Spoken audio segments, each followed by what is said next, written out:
When I was given this sort of topic, I realized that I, just like I guess everybody else, always wanted to be a rebel.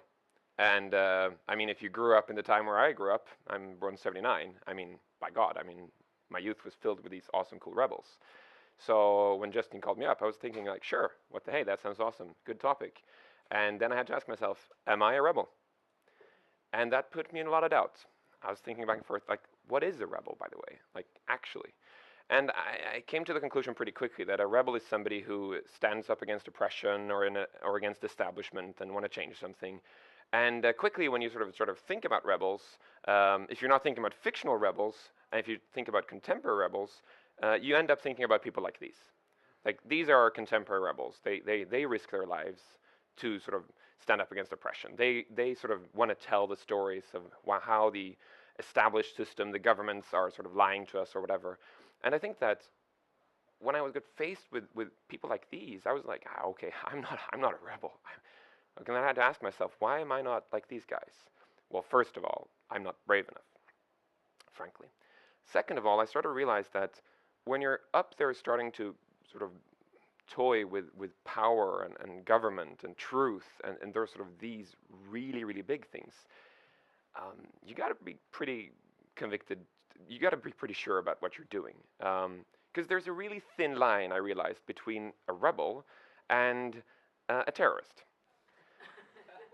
And the thing about these, that this is, of course, lies in the eyes of the beholder. I mean, who's a terrorist and who's a rebel? I mean, Nelson Mandela was considered a terrorist by the United States for a very long time.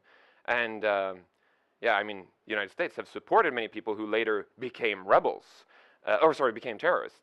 So, I mean, this is definitely a thin line. And I think that's what I realized, that I think that I don't have the kind of conviction it takes to sort of really be that kind of rebel. So then I had to ask myself again, rats, I want to be like Indiana Jones and Luke Skywalker and Han Solo, right? So am I a rebel? And I started to realize that, I mean, there are other kinds of rebels, I think. I co-founded my company TNT in 2002, and I was 23 at the time, and we grew that company, the six of us, to 180 people with a lot of different offices, and we had customers like Google and Nokia and Samsung, and then in 2010, Blackberry came along and said, we would like to acquire you, and we became Blackberry. And when we started the company, we did not start that company to sell that company. We did not start that company to achieve all those things we later almost stumbled over. I would say we started that company because we were bored. We started that company because we wanted to work together. We wanted to develop. And our choice back in 2002 was to join a big corporate. There were not that many startups. And frankly, the idea of starting a startup was pretty extreme. So I think that we were rebels in a sense because we were really brave to actually do something which pretty much, I assure you, everybody told us was a really bad idea. And pretty much everything we did was a really bad idea. We started a company in 2002, just after the sort of the dot-com crisis, which is you cannot start a company now, that's really bad of you, it's sort of very insecure market. We were 6 people, 6 co-founders, that's never going to work. And my parents constantly asked me year after year, even when TAT were 50 people in 3 offices, they asked me, this TAT thing, do you think that could be an entry ticket to get employed at companies like Stone Ericsson? And I felt, I don't think you've sort of gotten the point with this. This is kind of my cause, is not to be employed. That's kind of the reason I'm doing this. And I sort of realized that when we started TAT, I think we felt that we were rebels because we just did not accept the current reality of oppression. And that oppression was, join a big company. Please, be a part of the normal society. Don't be a freak. And I realized that there's another kind of rebels. There's a rebel against, it can't be done. There's a rebel against complacency. And there's a rebel against settling for less. And I think that rebelism, I think, should be really glorified. Because, I mean, look at people like Elon Musk, who is building an electrical car company in a time where electrical cars have been tried out. It's a dead end. We shouldn't go there. He's building a rocket ship company to pretty much replace NASA when the United States sort of is cutting NASA's budget. Look at Amelia Earhart, who flew across the Atlantic Ocean all by herself. And I would say even more, look at Amelia Earhart, who did that in a time as a woman, which was an even more gender unequal world than we live in today. I mean, these were true rebels. They were extremely. Elon Musk is a true rebel, and Amelia Earhart was a true rebel. But no, they did not try to overthrow a government. They did not try to shed light on somebody's shady business. They were probably bored. They probably wanted to develop. They probably just want to show that it can be done. And I think that is a passion and strength I think is really, really important. And I've started to realize that a startup, I think, is one of the best vessels and vehicles for rebellion. Because it is a way to say, this is who we are, and this is what we're going to change, and there's like an engine of how to do that. So I thought I'll do a 3-step process of how you should start your own startup. So first of all, I think you got to find passion and an energy about a subject. Because you might already have a subject that you're sort of super passionate about. You can pick the big subjects: inequality, democracy, truth, the food system, environment. I mean, we have plenty of issues here. So, I mean, you could definitely start a company trying to change that. Or you can pick a smaller subject. You just have a product or a service that you just find broken, that you either see every day or use every day, and you just find that somebody ought to fix this thing. Or you can just go closer to home and realize you're not developing a person, you're not having fun, and you need to change that. And so you need to pick that and realize why you're doing this. Because I think the reason I really want people to do this is because building a startup is hard.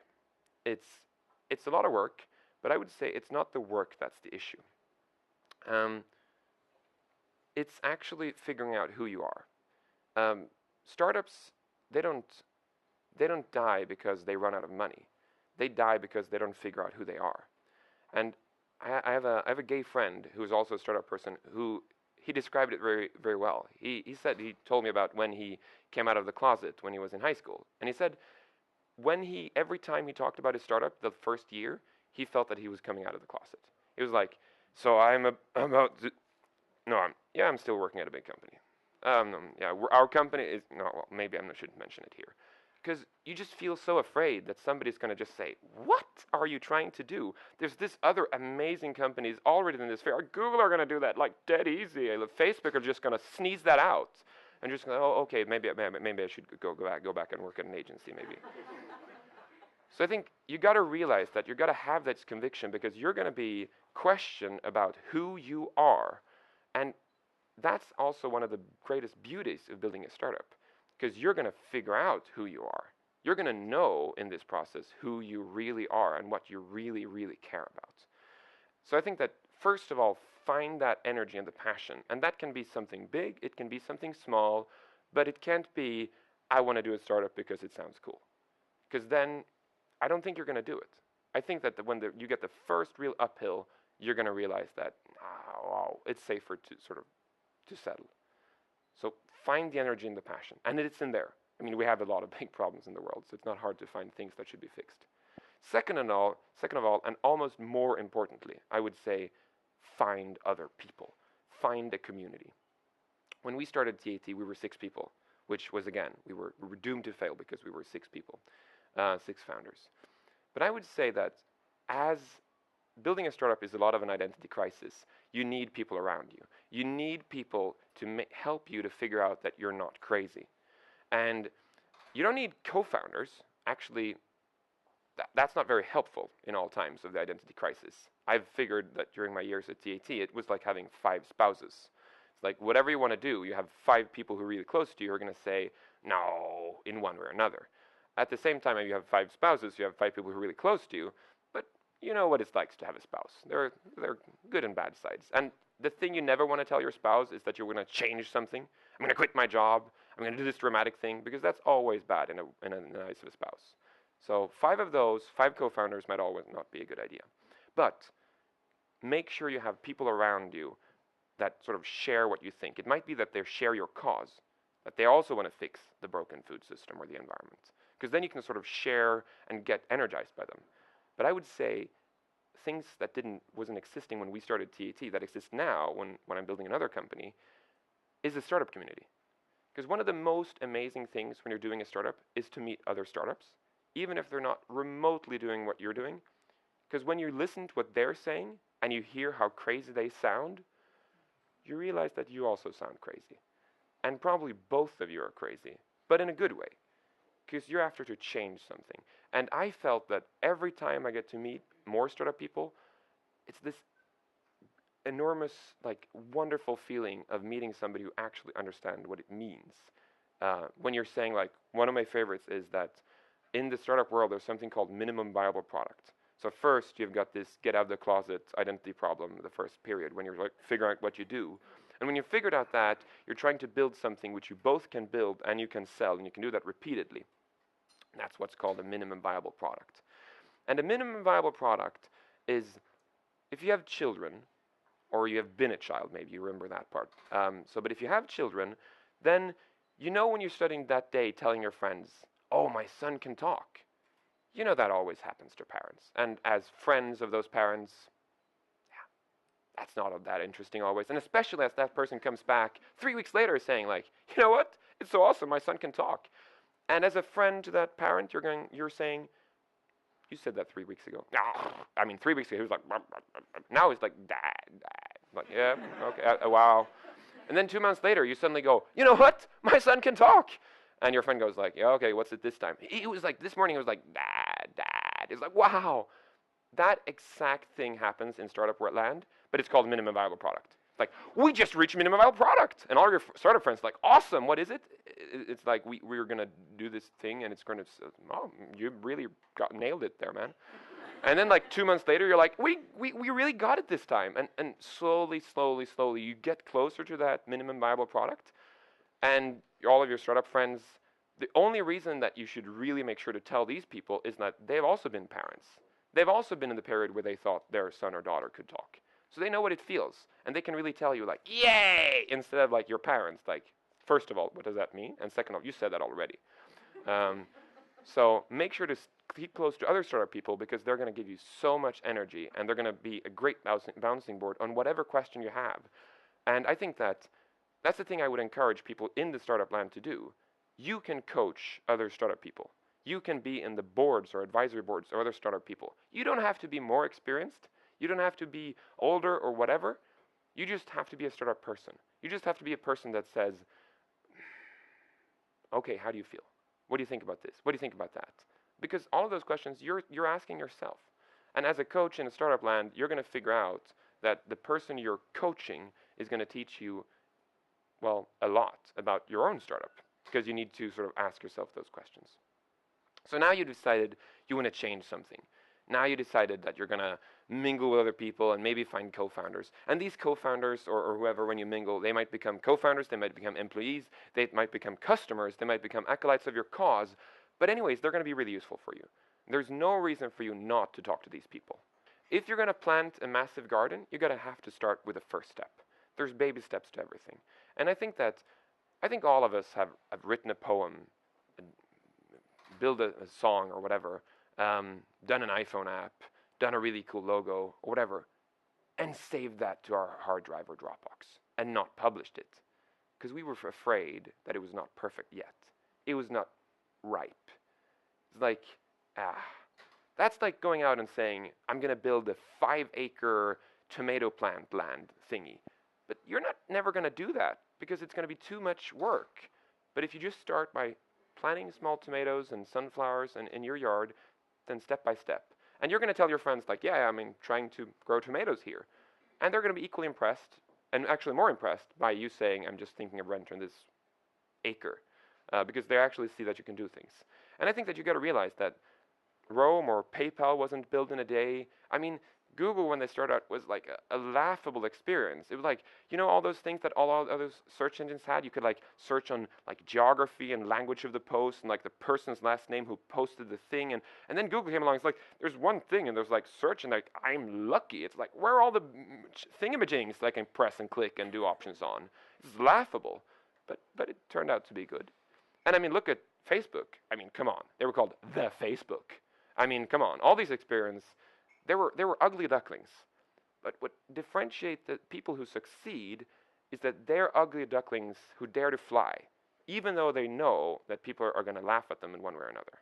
Because they know that they're going to grow up like a swan, because they're going to learn from every laugh, from every interaction with other people. And I think when we started TAT, a friend of ours said to us, you should meet Sony Ericsson. You can probably do awesome things with them. And we were like, yeah, we don't think that mobile is going to be anything worthwhile working in, but sure, go ahead. So we met these Sony Ericsson managers, so we got a date booked. And we worked day and night. And when the day came, we dressed up like 23-year-olds do. You put on a suit, which you had for like graduation. And you're like, this is the people that companies have, right? And we brought like our most luxurious lunch, dry baguettes. And these people came over. And they didn't taste the baguettes. I don't think they didn't taste the baguettes because they were lousy, but because they just sat watching of what we had been spending these nights and days of building. Because, I mean, we had been really, really focused, whereas a big company, they don't have that focus. They don't have that luxury. They can't build those amazing things. So when they sat there at the meeting, they just looked at what we built and like, have you done this? And we handed over our like cheap printed business cards that we got. Yes, take this because you're supposed to take this. And I'm supposed to get one from you, I've read somewhere. I've seen on a post online. I think everything we did that day was extremely laughable. I think we were an amazing ugly duckling. And I think, I mean, boy, we were happy when they left and they didn't laugh loud. But boy, we were also happy that a couple of months later we signed an agreement with them. Because apparently all of those things that we did that were kind of phony, well, they could see through that and see the core and see you can do good stuff. You don't have to dress up in prison business cards and serve dry baguettes. You can just be who you are. And because you know your identity, you could just sort of stick to that. And I think that was this thing that really taught me about like being who you are, doing what you believe in is going to be a big difference. So I think that realize when you build a startup that it starts with a first step. Perfection is going to kill you. You should put an X in your calendar and saying like, okay, the 23rd, I'm going to launch this. I'm going to publish this poem on Tumblr. I'm going to do this thing, whatever you've decided to do. And when that day comes, you do that. You just do that. There's no excuse that day. It's like you publish. Because what's going to happen is not that people are going to laugh at you. Unfortunately, it's going to be that nothing happens. Because most of the time, you're not like Spotify and launch a shitty feature and people are going to hate it and flame you. You're going to just launch something and hello. But it's going to be a great experience because the next time you launch something, you will maybe have a community and you will have people following you. But every time you launch, you're going to learn more. So you should just mark an X on the calendar, do it, whatever that do it is. I think that a really important thing there is to remember better a short no than a long maybe. We all dislike these dates where people don't go on not telling us the truth about what they think. And you're probably doing that to yourself. You're probably doing something today where you're giving yourself a long maybe. Instead, you should just say, either I go no or I go yes, and I've got that date, and that's when I do it. So now you know the 3 steps. And I think that if you look at people who also were rebels, I mean, Gandhi once said that first they ignore you, then laugh at you, then they fight you, and then you win. And Robbie Williams also sung this. I don't know who was first, but anyways, the point of this is that nobody will laugh at you until you have something. So you don't have to be afraid being laughed at because you will be ignored till you get to that point. And the awesome thing is when people laugh at you, that means you're on second base. And when people start to fight you, you've progressed pretty far because you're one step away from winning. And I think that's a really important lesson to remember, that challenge you're facing is just a step in the process. And you will get past that.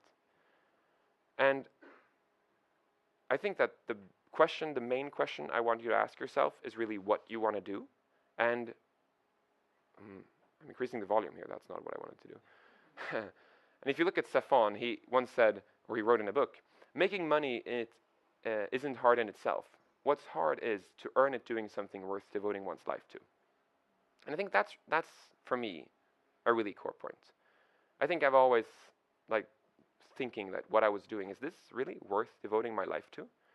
And I think that you're going to find that your cause is going to grow over time. When we started TAT, the cause was to get to work together with people you respected and liked. Because the big difference about starting a company and being employed at a big company is that at a big company, there are always going to be the assholes and pricks you don't like. But at your startup, there's going to be the people you like. I mean, if you look at people like Evernote, like Phil Libin started. When they started their first company, when he started his first company, his only cause was to not have to work with assholes. That was their business plan. And he exited that company and started another company, which goal was to not work with assholes. And he exited that company again. And then they started Evernote. And I think that that is an extreme luxury of building your own company. You get to choose the people you work with. And I think that, for me, when I started TAT, was one of the most amazing things, that I was able to develop in the field I wanted. If you start a company when you're 23 and you have the choice of going to a big company, when you're 23 and join a big company, you know what you're going to do, right? You're going to brew coffee and like sort paper clips for someone else. If you start your own startup or join a startup, which is definitely also an option, you're going to be whatever. You can be EVP sales. You can choose whatever title you want, because you're going to be the person who does that. And you're going to be the only person who gets to fail every day and not be fired and learn everything, because at a big company, you don't get that many chances to fail. Because that's what's also a problem with big companies, that a big company does not promote failure. It means that they don't promote experimenting with things. And the only way to learn is to experiment. So joining a big company means that you're gonna vote for the money option and not the learning option and experience the life option. Joining a startup or starting a startup means that you choose life. And frankly, I really believe that. And then that changes. So when you started TAT, that was the cause. And then when you start to employ people, when we started employing people, my cause was to make sure that we didn't have to fire people, of course, but could employ more people we liked, and like build this and deliver what we wanted. And like when the customers said they wanted something, it was the most amazing pleasure to be able to look around in the room and say, like, okay, who can figure out how we're going to solve that? And somebody was ingenious enough to figure out how to do that, and we delivered it to the customer. And yes, we worked day and night, but it was just this amazing feeling. We're solving something together, which, I don't know if it ever happens in your life otherwise. You don't get to do those things. You never get to like together solve problems in that kind of way. And then when TAT grew, when we were even bigger, the cause just became, for me at least, it was like this huge family of really awesome people. And you just wanted to make sure that everybody loved the place and everybody was having a good time and everybody developed. And we didn't go into the traps that big companies do and become managers. And that was just such an inspiring feeling. That so it started out by us choosing what problem we want to fix very locally, so to say. But then you suddenly realize when you're building a company, you can actually change of how companies are built. The whole CSR thing, you can just throw CSR out the window, because you can decide that half of our salaries goes to charity. If everybody in the room says, yeah, that's cool with me. And you can just set a new standard for how things should be done on so many different levels. And I think that is an extremely empowering feeling. So what I want to urge you to do is to become a rebel. I think that we all have the chance to change the world for the better. I think you know that you could start a movement, that you could join a startup, or at least stop telling startup people that they're crazy, because they do need your mental support too. Thank you very much.